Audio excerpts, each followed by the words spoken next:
Good morning. মই আছোঁ এতিয়া বৰ্তমান আগ্ৰাত। অকণমান দেৰিকৈ তাজমহলৰ ভিতৰত সোমাম। টিকেট মজাকৈ কাটিলোঁ, চাই নাস্তা কৰিলোঁ। এতিয়া ভিতৰত সোমাম, দেখুৱাই আছোঁ, চাই থাকিব। বাপৰে সাংঘাতিক ভিৰ, মানে সোমোৱাৰ জেগাই নাই, এনেকুৱা ভিৰ লাগিছে। মই দেখুৱাইছোঁ পৰিৱেশটো আপোনালোকক এবাৰ।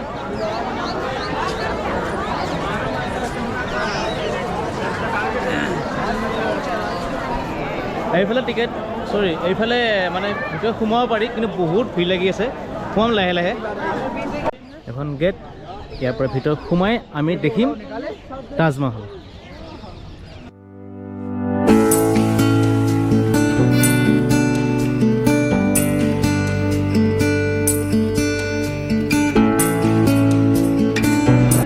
তো ফাইনেলি দেখিবলৈ পালোঁ তাজমহল। ধুনীয়া সুন্দৰ এটা পৰিৱেশ, বহুত মানুহ হয় ইয়াতে। আজি নাজানো, কিন্তু আজি বেছি মানে বহুত বেছি ভিৰ লাগিছে তাৰমানে। টিকেট কাউণ্টাৰে হওক বা এণ্ট্ৰি কৰোঁতে হওক, বহুত বেছি ভিৰ লাগিছে। সুন্দৰ এটা পৰিৱেশ, সঁচাকৈ আহি পেলাই বহুত বেছি ভাল লাগিছে। ঠাইখিনি বহুত চাফ চিকুণকৈ ৰাখিছে। ওপৰত যাম, কিন্তু ভিতৰত এণ্ট্ৰি নকৰোঁ। মানে ভিতৰত এণ্ট্ৰি কৰিলে এক্সট্ৰা চাৰ্জ লাগে, 250 নে 245 চামথিং কিবা এটা লাগে, কিন্তু ভিতৰত নাযাওঁ, ওপৰত যাম। কিন্তু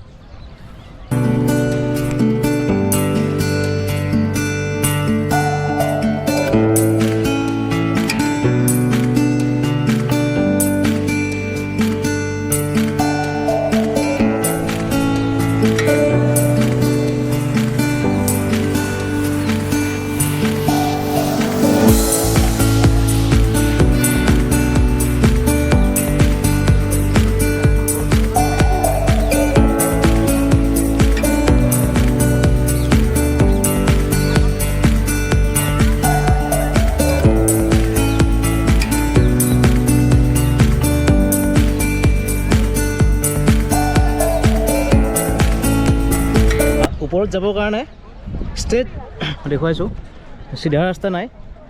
হয় লেফ্ট যাব লাগিব, নহয় ৰাইট যাব লাগিব। গতিকে আমি লেফ্টে যাওঁ বাৰু। লেফ্ট ছাইড গৈ পেলাই ওপৰত যাব পাৰি।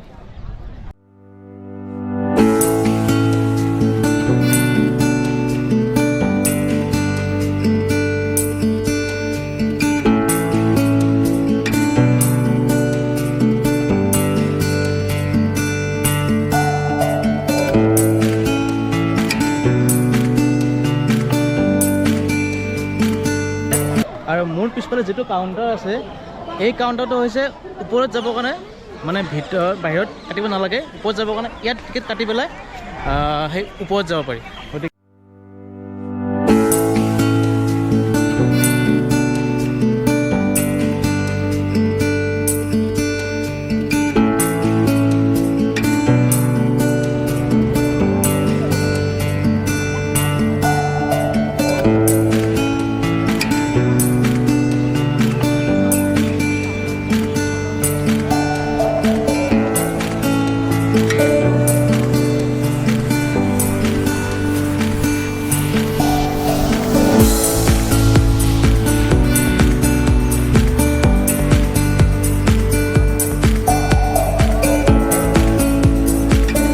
তাজমহলৰ সম্পূৰ্ণ বেক চাইড, আৰু বেক চাইডে যিটো নদী আছে, এই নদীটোৰ নাম হৈছে সৰজু নদী। ঠিক আছে, আৰু আমি এতিয়া যাম একেবাৰে বেক চাইডে।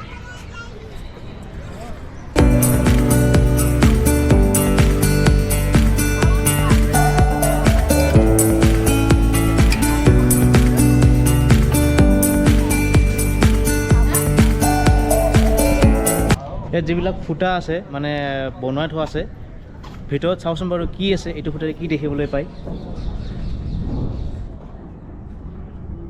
কিবা দেখিবলৈ পাইছে জানো?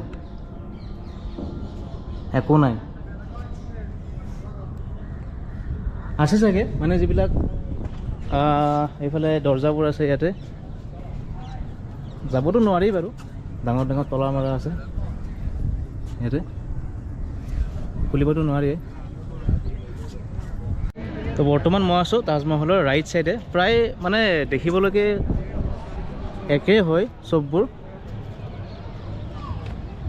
আৰু এতিয়া আমি সেইফালে গৈ পেলাই ডাইৰেক্ট গেটেৰে ওলাই যাম। তো তাজমহল চালোঁ, চাই পেলাই এতিয়া আমি গৈ আছোঁ বাহিৰ চাইডে।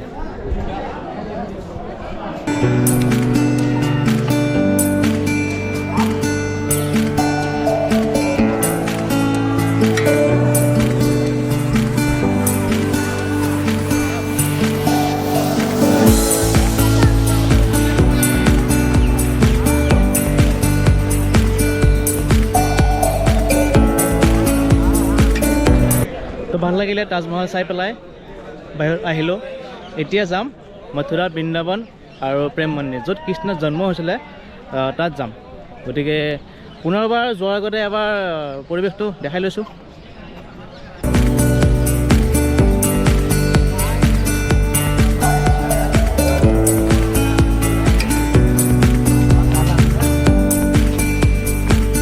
অকণমান মানে তাজমহলৰ বেক চাইডে মানে এইফালৰ পৰা মানুহ আহিব পাৰি, এইটো গেট হৈ এইফালে সোমাই যায়। সেইফালৰ পৰা অলপমান খোজকাঢ়ি গৈ আছোঁ বাৰু, চাওঁ কি আছে এইফালে।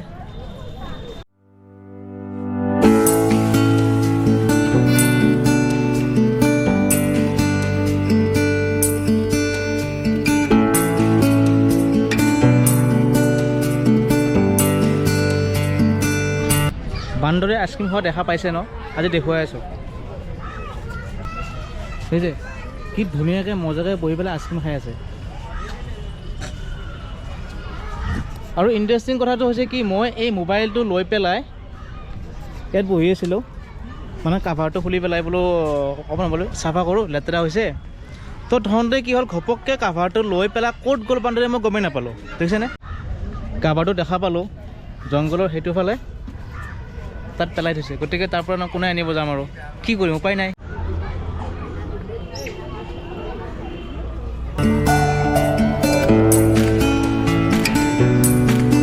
গাড়ী এখন দেখুৱাই আছোঁ।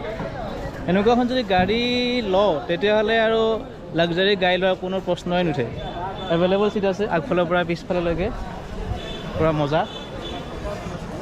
10জন 12জন থকা দেখিকে 15জন মানুহ বহিব পাৰি আৰু। তো এইখন গাড়ী ল'লে মানে লাক্সাৰী গাড়ী লোৱাৰ কোনো প্ৰশ্নই আহি নুঠে। সন্ধিয়া হ'ল, বেলিটো ডুবিব হ'ল। গতিকে মোৰ পৰা সকলোকে গুড ইভিনিং। আৰু মই এতিয়া গৈ আছোঁ মথুৰা, বৃন্দাবন, প্ৰেম মন্দিৰ এনেকৈ গৈ আছোঁ আৰু সকলোবোৰ দেখুৱাই আছোঁ।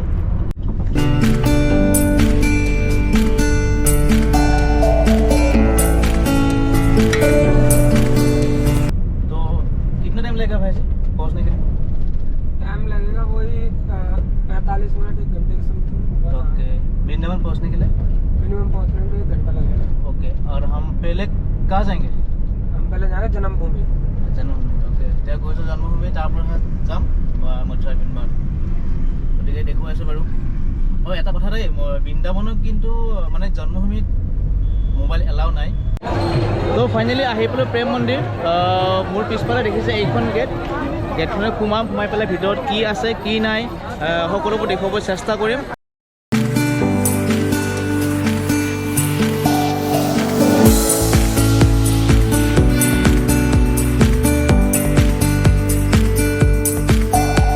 ভিতৰত সোমালোঁ আৰু অকণমান পৰিৱেশটো দেখুৱাইছোঁ। বহুত ভিৰ হৈছে মানুহ, বহুতেই বেছি ভিৰ লাগিছে আজি বুলি নহয়, সদায় ভিৰ লাগি থাকে।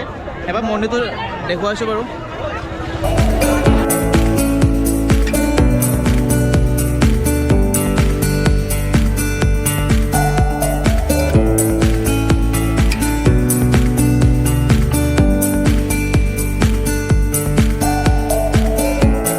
সঁচাকৈ মন্দিৰটো বহুত ধুনীয়া আৰু যিবোৰ মানে ডেক'ৰেশ্যন কৰা আছে সেইবোৰ সঁচাকৈ দেখিবলৈ বহুত বেছি ধুনীয়া হয়।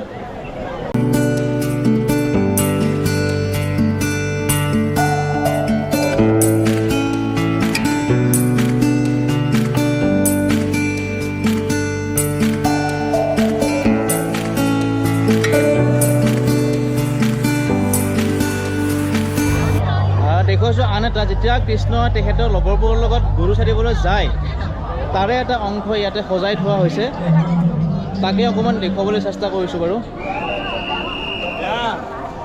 এফালে দেখিছে কৃষ্ণ, এইবোৰ গৰু বৃন্দাবনত তেখেতসকলে পথাৰত গৰু চাৰিবলৈ গৈছিলে।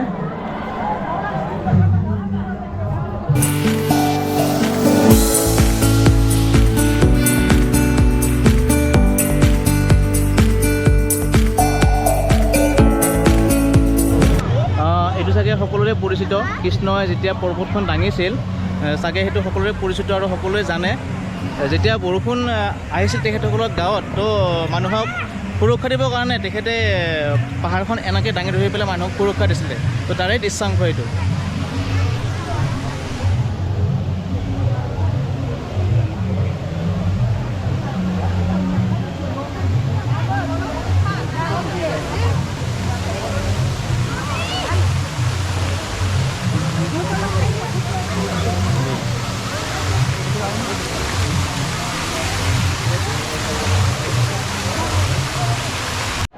তো প্ৰেম মন্দিৰ বুলি ক'লে ইয়াতে গোটেইখিনি শ্ৰীকৃষ্ণৰ লগতে সংযুক্ত কাৰণ হ'বই নামটোৱে সেইখিনি প্ৰেম মন্দিৰ কাৰণ কিয় 116জনী গোপিনীৰ লগত তেখেতে প্ৰেম লীলা কৰিছিলে আৰু মোৰো পিছফালে কেইটামান দৃশ্য আছে সেইকেইটাও অকণ দেখুৱাইছোঁ বাৰু